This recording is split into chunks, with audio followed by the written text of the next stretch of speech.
If you know that you are meant for more, but try as you might, you can't seem to get to the next level, I'm here to help.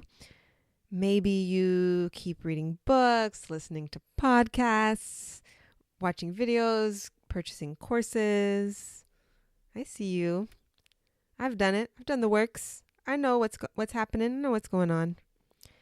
If you're doing all of that and you still can't seem to find that missing puzzle piece, right, to put the whole picture back together, you feel like you're so close yet so far, it's time to listen up.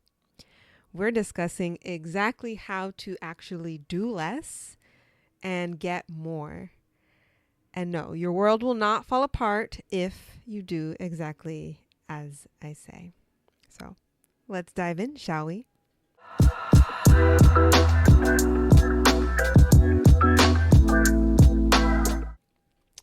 Hello, lovely. My name's Taylor Marie. I am your personal glow up coach. If you are new to my work, I specialize in helping women struggling with anxiety and overwhelm and who generally feel stuck. I help them become their best, most confident selves. The quick and dirty version is I help women get healthy, wealthy, and hot in 90 days. So the big picture item here is that you are struggling and you're running into the same problems over and over, doing the most, right? This is happening because you are paddling essentially with just one oar, right? Imagine if you only paddled on the right side or the left side of your boat, you would only go in circles. You wouldn't change. And then if you're wondering why you can't seem to change or you seem to get stuck,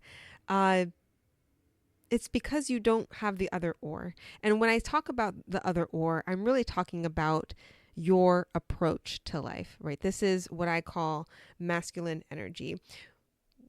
If you are watching this, you very likely grew up in a patriarchy, right? That's just the kind of the world we live in. And the patriarchy gives you a prescription for life. Like, here's the roadmap. Here's how you do life. Whether it's overt or not, it basically says that if you want more, you have to do more. And if you don't have more, it's because you didn't do enough or you're, for whatever reason, broken, unworthy, right? There's some kind of scripting like that. What your specific script is, right? That's something we can dive into and dismantle in coaching, right? We can get in like a operation and like take out the bad scripting that you kind of latched onto. But the general broad strokes of it is that your energy has been very do more to get more, right? Do good to feel good. However, that doesn't work actually for literally the majority of the population. It works really well for certain types of people. And even though it does work well for them, because it doesn't work well for everyone, it's still even not very satisfying for those it does work for, right? You still find these, millionaires and billionaires or people that seem to have it all, and it still doesn't feel like enough, right? Because they're still missing the other half. They're still missing the ability to receive with grace and ease and fulfillment, right? And gratitude, right? All of that. So when you have done so much, it can kind of perpetuate this idea. It can perpetuate itself. It's like a self-fulfilling prophecy. This idea that we're not enough, so we need to do more, and then we do more, and then we feel like we haven't done enough. So it just continues on and on, which is really sad because it couldn't be further from the truth. What we actually need to do is the exact opposite. we need to start as we mean to go on.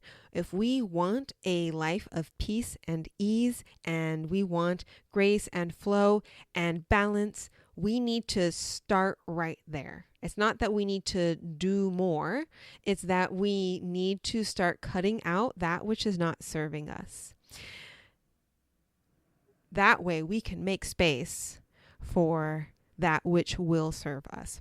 Okay, so what is this whole oar analogy? How does that help us? Well, what happens is when we're paddling with one oar, we have both fists working really hard, and we're thinking we need to paddle harder. But what we really need is a balance. We need two oars, and then we can just go stroke, right?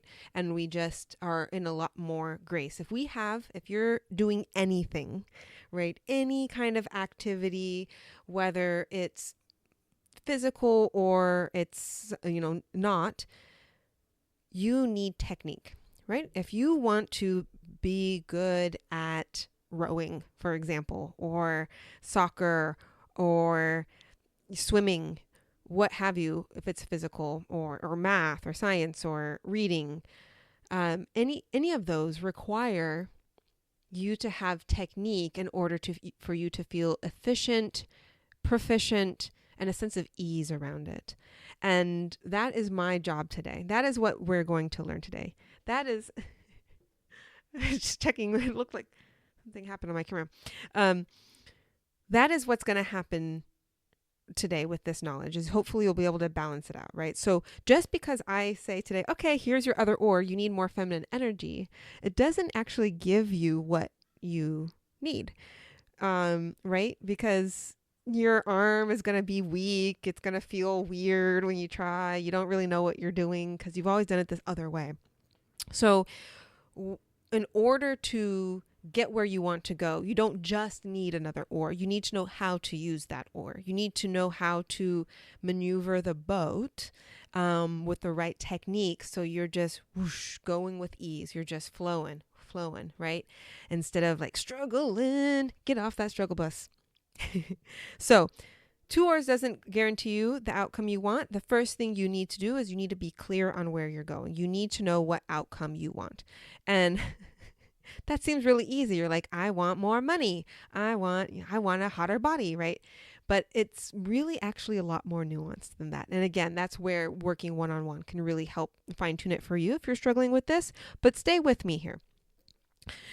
What you want to do is figure out what the programming is, right? What is society saying is what you want or what you need? And what is it that you actually want? Like, who told you this, or where did you find this? Like, you say, okay, I want to weigh this much or be able to bench this much or what have you, right? Any kind of goal. And you think, who told me that was the goal to have? Where did I decide, or where did I learn that is the right goal? And if we're really, really honest with ourselves, we'll often find that is not the right goal. That is not actually what we want. We want something kind of adjacent sometimes. Sometimes we want something completely different. But this requires really slowing down and looking at and being radically honest with yourself about, like, why do I want this? And am I willing day to day to become the kind of person that gets this, right? So if you want to lose weight or tone up, you have to first decide that is actually what you want. And then the feminine energy comes in and says, how can I make it easy to get there? And we get a little more nuanced. We get a little bit more tricky. How can I let this be easy is the question, right? So some of us might think, okay, we have to like force ourselves to do hard things, and we have to force ourselves to like get up at 5 a.m. And it's like, that is not the life you want. So it's not sustainable. What is the life you want? What type of movement is fun? And if you don't have any type of movement that is fun for you, your first step is to go out and find some kind of movement that's fun. You need to go play more. You need to go explore more. All feminine energy, explore the world, right? I had to explore the world, and I discovered that I love horseback riding. I love archery, right? I love types of movement that I wasn't actually exposed to as a child, right? I love rowing, right? I love jump roping, right? There's certain things that I really enjoy. I also like, throwing a kettlebell around a little bit from time to time, a little of this, a little of that, right? And I had to let myself play. I said, okay, these are my toys now, right? I've got a bow and some arrows, and I've got a place I can shoot. Okay. I've got a place I can go ride horses. I've got a place that, I can do some indoor rowing, and I have all of these places I can play, all these toys. And then I can listen to my body and say, yeah, I want some movement. I want to play in this way. That sounds fun. And I reward myself. It doesn't matter how good I am. It only matters that this is fun for me. And the skill will improve just by putting in the reps. You can start fine tuning later, but the whole point here is that it's not about what is the outcome per se. It's really about, is the outcome actually what I want? And if yes, is the way that I think that I have to get it actually true?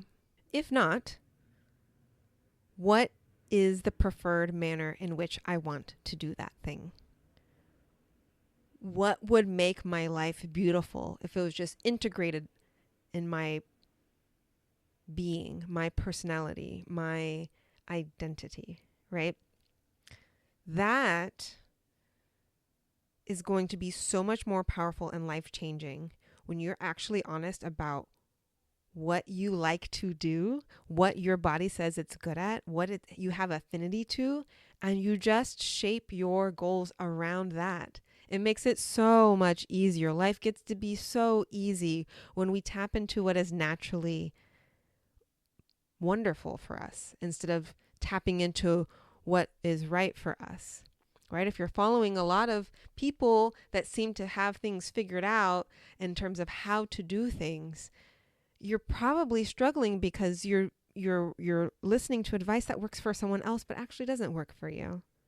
So let's dive into exactly what is going to strengthen your knowledge of yourself, what's going to allow you to make those changes, that final puzzle piece of like stop struggling and letting life be easy.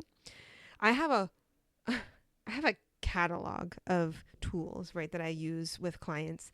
These are the top 3 that I think are going to make the biggest difference. That I see. These are like the quick ones that I grab out. Maybe I'll throw in a bonus one at the end as well, because I kind of couldn't decide. But I have a lot more. So if you like what you're hearing today and you think some of this can work for you and you're curious about more of my exercises and mantras I use, feel free to reach out for any coaching. But start with this. See if this works for you. I think you're going to have a lot of fun. So the first one is I have a mantra, and it's kind of attached to an activity or an exercise that's going to help you get into the right mindset. And the mantra is never hurry, never worry. And the first time I heard this, I thought it was such a dumb thing. It was like some middle-aged guy said this to me, but he somehow was so happy. He was so happy with his life. And I didn't know why. He was like kind of, overweight, kind of had a fine job, didn't seem extraordinary in any way, but he was so happy, just relaxed, had that energy everyone loves to be around. And his favorite mantra was never hurry, never worry. And I was like, this man understands the right element of feminine energy to balance his masculine energy. Once I discovered this, I was like, oh, I can't wait to share this with others. I took it on as my mantra, as my number 1 mantra, besides number 2. Yes. So I also call it or attach it to the slow motion game. The slow motion game is basically, if you never hurry and you never worry, then everything you do just needs to be slower. If we're listening to things on double speed, if we're trying to drive fast, get everywhere as fast as possible, if we are trying to get through all our work as quickly as possible, we are just producing so much stress in our bodies that is completely unnecessary. And it's making our brains go fast, fast, fast. And no wonder we're struggling. No wonder we feel like we can't get ahead of anything. We can't get a hold of anything. And you may believe that you don't have the time or capacity to do this, to slow down. But I double dog dare you to do it. If you can't make yourself do it on a weekday, do it on a weekend. Do it some evening. Start somewhere, but do it. And all I want you to do is move at half speed, move in slow motion. You'll be shocked at what happens. Your nervous system, what will happen is your nervous system will actually start to regulate. Your nervous system will calm down. You'll start to calm down, and people around you, like if you have kids or a partner or anything, everyone will start to feel a lot of ease in your energy and want to be around you more. There's going to be some positive changes if you just start taking this on little by little, let it take over your life. Driving is like way less stressful. Everything is just a lot less stressful when you're not packing it in. If you're doing too much, you're doing too much. And the only person who can stop doing it too much is you. So cut out what you can cut out. Slow the rest down. Never hurry, never worry. Number 2, let it be easy. The other name for that's like kind of the mantra. The game for this is, how would a lazy girl do it? And a big part of this feminine energy is letting yourself be the recipient, not being the hero all the time, right? If you're like, I already know this is going to be a struggle and someone else can do it better, being so quick to delegate, right? Or how would a lazy girl do it, right?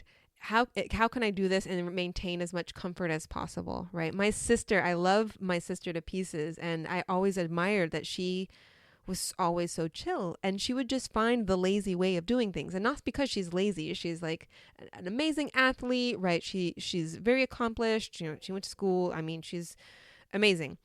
But she always had a sense of chill around her, and she just would choose the lazy way of doing things. Just slow down a little bit and say, can I maybe, instead of perfectly chopping this with like my best knife that I'm going to have to like hand wash and polish and oil, maybe I just chop it up with some kitchen shears into the pan, right?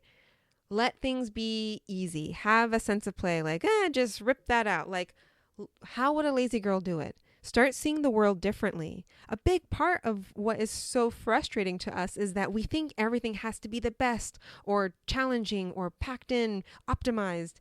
What if we let it be easy? And if you can't say, let it be easy, ask yourself that question. What if this were easy? What would I do if I wanted this to be easy? And it forces you to actually slow down and consider it. Okay. Number 3, I like gaze for days. So gaze for days. This is all about eye contact, and you will be shocked at what a difference eye contact can make. When you look in the mirror and you can gaze at yourself for a long time. At first, if you haven't done it, it's gonna be a lot of judgment and noise and stuff. But over time, if you just get, okay, yeah, all right, yeah, that's just programming, let it go. Eventually, you're going to start gazing at yourself and you're going to think, what an incredible, unique human being.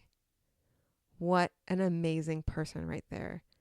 What a life this person has lived. What amazing things they've gone through or overcome. And just start getting amazed at yourself. And once you can start doing that with yourself and you share that with other people, you go to other people and you look at them and you like can really see like, wow, I wonder what kind of, you've seen stuff that I've never seen, that I will never see. Like, what could it be? And you really start to see them, your heart rate goes down, and then your heartbeats start to sync up. And this is how you can change the lives of people around you, any person in your relationship. And they start to see themselves differently through you. When that happens, you feel so powerful and confident. You feel so relaxed and at ease and connected to humanity. Your understanding, your purpose, that it is just a matter of time before it comes through to you. It is just a matter of time before that last puzzle piece kind of fits into place. This is what I need to do. Or you hear that, finally you can hear the feedback that you needed to hear that can put you in the right direction. I think I am going to give you a bonus one. We're going to go a little long today, but I want to give you a bonus one, which I call the comfy couch technique.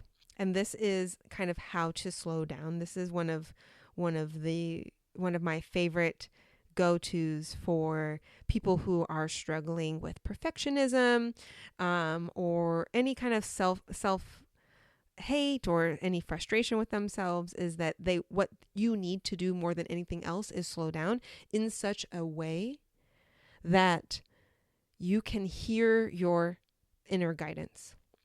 Your subconscious mind has collected so much information, right? The vibrations of the universe has informed you so much. You just need to slow down and let it come through to you. And how it works is you go and you sit somewhere comfortable, set aside time for this, let people in your life know, like, what's happening so they don't disturb you or like freak out about why you're sitting somewhere for a long time. You sit down and you do not get up until you feel an honest inspiration. It's going to feel like, oh, that sounds good. It's going to feel like, ah, yeah. Or, ooh, it's going to feel good. You're going to have a lot of noise in between, a lot of like, oh, I really need to do this. Oh, and I forgot it. Oh, and I forgot this and da-da-da. And you're just going to let that go. Yeah. Well, it wash over you. Everyone struggles with that. That's just old programming. That's old habits of way of speaking to yourself. And you're going to slow down and you're going to only move because you really desire it. And you're going to really learn so quick how to tap into your desires. And as soon as you've done that thing, whatever that was, maybe it was go fix yourself a plate of pasta. I don't know. You go do that. Then you sit your little booty right back down and you wait for the next inspiration. And you rest, because if you are struggling, you have not learned to actually rest. Okay, I think that was plenty for today. Like I said, I have so much more I wish I could share with you. I had the time to share with you so many exercises and other mantras that can, like the value multiplier as one that come off the top of my head, the body drop, like how to rest, right? The game. Like all of these are just fun, delightful exercises that are going to finally get you out of your rut and into actually enjoying your life moment by moment. It's incredible. You can do it. If you want to learn all of this, I've got you. We can do this together. Reach out to me. But no matter what, go ahead and get started on these exercises today. Try them out. I'm so excited to see how it works for you. Thank you so much. It's always so fun to talk to y'all. Yeah, it's great. I have a blast. So let me know. Let me know what you think, and I will talk to you again very soon. Bye.